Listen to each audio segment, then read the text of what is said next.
ahlul ahwa, ahlul batil, ya, ahlul ta'wil, di dalam mereka menetapkan sifat-sifat Allah, mereka menempuh dengan jalur pertama at-tamtsil, kemudian at-ta'til, kemudian at-tahrif.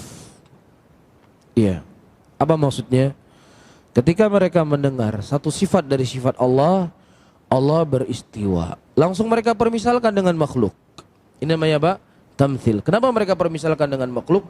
Kalau Allah itu bertempat, berarti Allah itu butuh kepada tempat. Berarti yang ditempati lebih besar dari Allah. Kan itu yang mereka pahami. Tamtsil enggak ini? Tamtsil dengan makhluk. Setelah mereka tamtsil, kemudian mereka ta'til. Oh, enggak mungkin Allah itu butuhkan tempat. Enggak mungkin tempat itu lebih besar dari Allah. Berarti apa? Bukan istiwa, dita'til. Nah, bagaimana dalam Al-Quran Allah sebutkan istiwa? Maksudnya dengan ditahrif, menguasai. Paham? Jadi dulunya tamtsil dulu, kemudian ta'til, kemudian tahrif. Paham di sini? Adapun Ahlus Sunnah, ya, di dalam menetapkan sifat Allah, tatsbit, kemudian tanzih. Apa itu tatsbit? Apa yang datang dari Allah? Allah mengkhabarkan Allah beristiwa di atas arsy.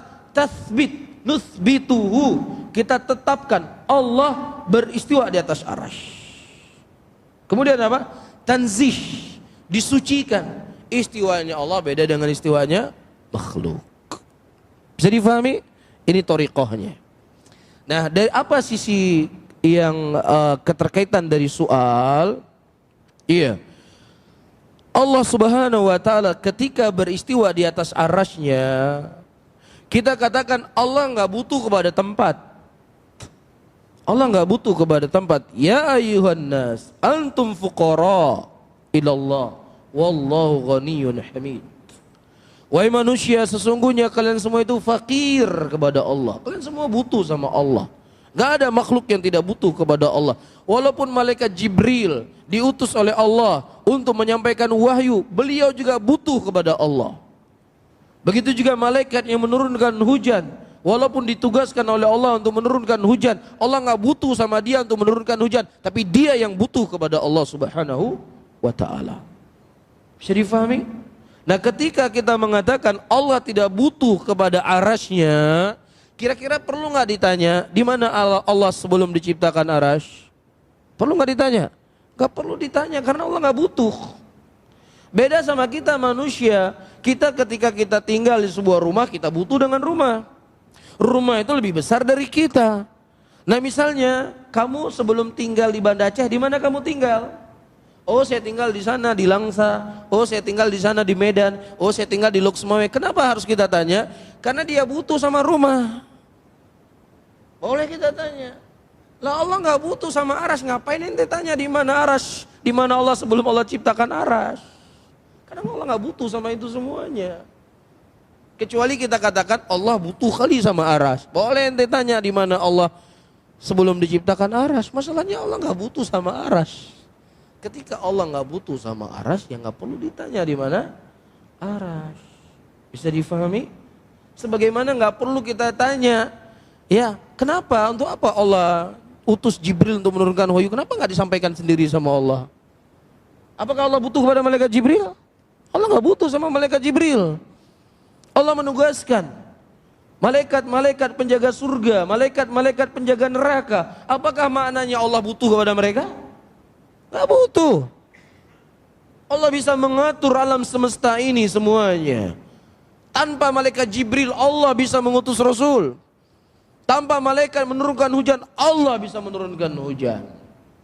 Tapi kenapa Allah Subhanahu wa taala menugaskan mereka? La yus'alu amma yaf'alu wa hum yus'alun. Tidak ditanya Allah apa yang Allah lakukan. Karena Allah itu zat yang maha sempurna. Allah itu fa'alu lima yurid.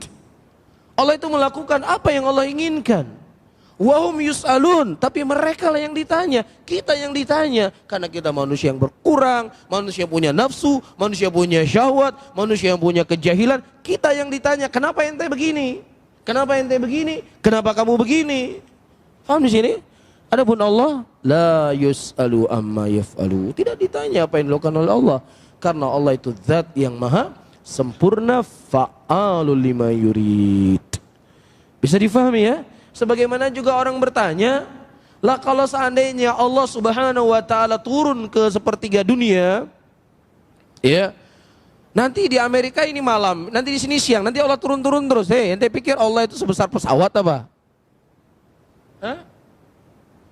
Antara langit pertama, antara bumi dengan langit pertama diibaratkan dalam hadis seperti sebiji kelereng. Ya. Kelereng itu adalah bumi, padang pasir yang begitu luas, itu langit pertama.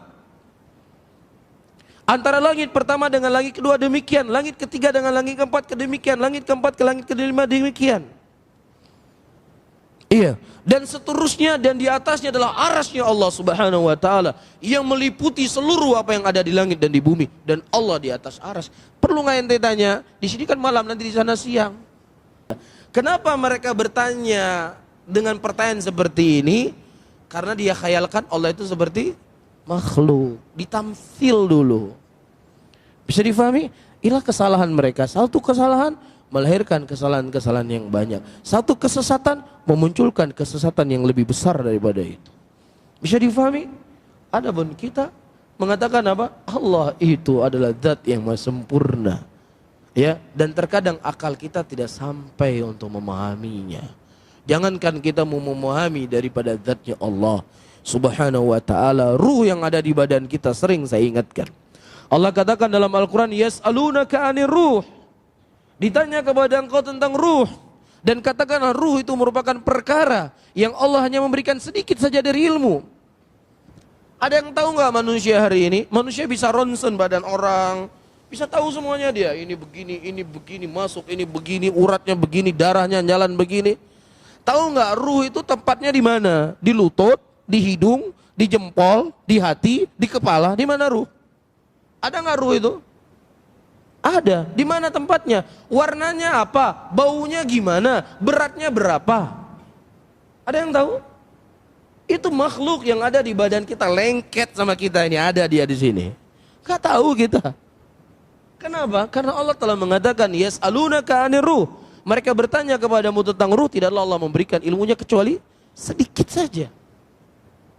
Lah ente mau bicarain tentang Allah? Hah? Sesuatu yang di badan ente aja ente nggak ngerti.